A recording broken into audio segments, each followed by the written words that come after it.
അപ്പം ഉണ്ടാക്കി. അന്നേരം എത്ര അപ്പം ഉണ്ടായി? 3 അപ്പം ഉണ്ടായിട്ടില്ലു. അന്നേരം അവള് അപ്പൂപ്പൻ പറഞ്ഞ അപ്പൂപ്പന് 2 അപ്പം പറഞ്ഞ, അമ്മൂമ്മയും പറഞ്ഞ അമ്മൂമ്മക്ക് 2 അപ്പം വേണമെന്ന്. എന്നിട്ട് അവളെ ഭയങ്കര വഴക്കായി.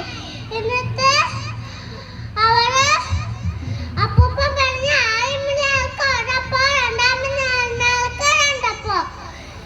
എന്നിട്ട് കുറെ സമയം അവര് മിണ്ടാണ്ട് നിന്നു. എന്നിട്ട് അവൾ സൗണ്ടൊന്നും കേൾക്കുന്നില്ല. അവള് നേരം എടുത്തിട്ട് അവളെ സൗണ്ടൊന്നും കേൾക്കുന്നില്ല. എന്നിട്ട് നാട്ടാളെ മൊത്തം അപ്പൂപ്പനും അമ്മൂമ്മക്ക് എന്തോ പറ്റിയെന്ന് വിചാരിച്ചിട്ട് ആശുപത്രിയിൽ കൊണ്ടുപോയി. എന്നിട്ട് ആശുപത്രിയിൽ പോകുന്ന വഴിക്കറിഞ്ഞ അപ്പൂപ്പന് 2 അപ്പം വേണമെന്ന് പറഞ്ഞ, അമ്മൂമ്മയും പറഞ്ഞ അമ്മൂമ്മക്ക് 2 അപ്പം വേണമെന്ന്.